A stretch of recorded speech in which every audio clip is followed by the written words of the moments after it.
abamarayiki ba Kristo, natwe twese dusenge nk'uko umubyeyi Bikira Mariya yabidusabye.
Imbere ya kuva y'ababikira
kabiri bitubwira abarayiki ni ababatijwe bose bagize imbaraga y'Imana ariko batari mu nzego z'ubusaserdoti nyobozi cyangwa se mu miryango y'abiyeguriye Imana yemewe na Kiliziya.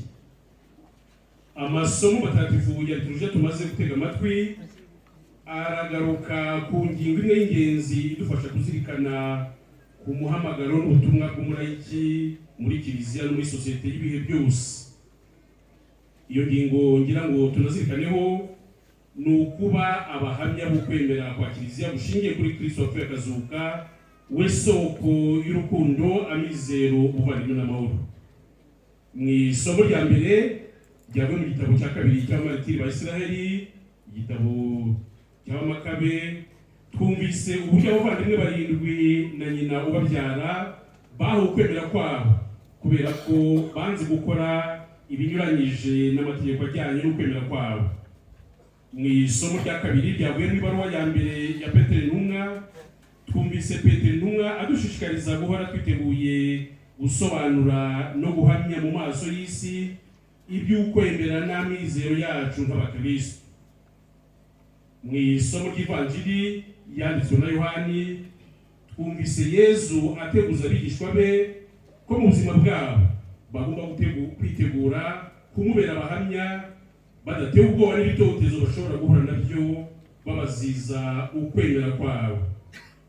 Twamwumvise agira ati isi nibazira mumenye ko ari igihe yabanje kwanga.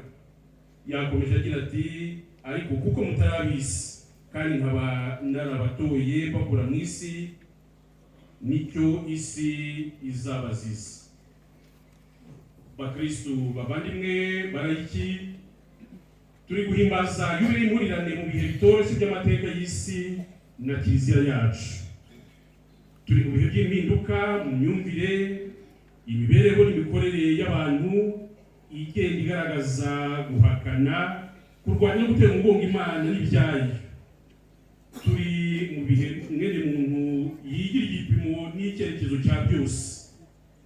Turi mu isi yuzuye ubuhakanyi n'ubwomeramana, aho mwene muntu yitoza akanashishikarizwa kubwira Imana icyo igomba gukora, aho kugira ngo ace bugufi yumve icyo Imana imusaba gukora gitunganye n'uburyo agomba kubaho. Turi mu isi aho twumva kandi tukabona ibitangazamakuru bitandukanye bihabwa rugari ndetse bikanashishikarizwa kwamamaza gahunda yo kurwanya Imana, Kiliziya, abayo n'ibyayo. Turi mu isi na sosiyete yugarijwe n'intambara, amacakubiri, igitugu za politiki zitandukanye, ivangura n'ubusumbane bituma abarusha abandi amaboko n'imbaraga muri sosiyete birengagiza abakene, abaciye bugufi. Turi mu isi aho impunzi zigenda ziyongera hirya no hino kubera intambara n'umutekano muke. Turi mu isi na sosiyete aho abanyamaboko n'abakire b'isi bashishikajwe no kubaka inkuta z'umutamenu zitandukanye abantu aho kubaka amatema akomeye ahuza abantu. Turi mu isi na sosiyete aho by'umwihariko umuryango n'ingo z'abashakanye byibasiwe n'abashaka kubisenya kugira ngo bimike imibereho n'imibanire ihabanye no gushaka kw'Imana.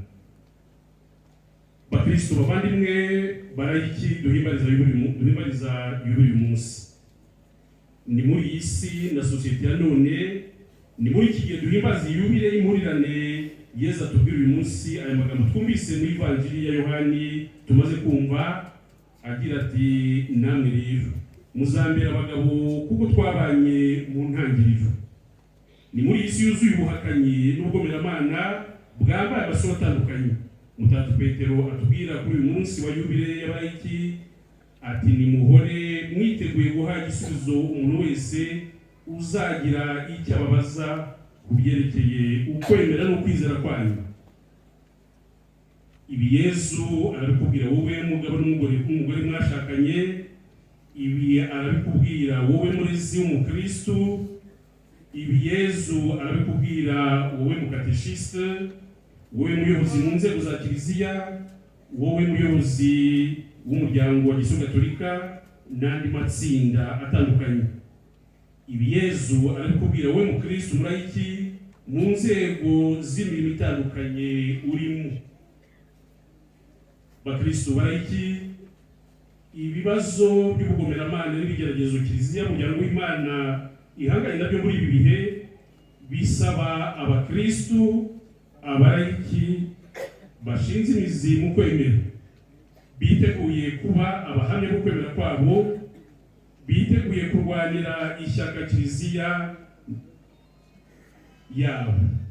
Ibi bisaba kumera nka Pawulo n'izindi ntumwa, byaba ngombwa ugacishwa bugufi kubera icyubahiro n'ikuzo by'Imana. Kuba umukristo umurayiki ntaho bihuriye n'icyubahiro n'ubuhangange bwa hano ku isi, ahubwo ni ukumenya gukurikira Kristo tukanyura inzira yanyuzemo. Yaratubwiye ati ushaka kuba umwigishwa wanjye afate umusaraba we ankurikire.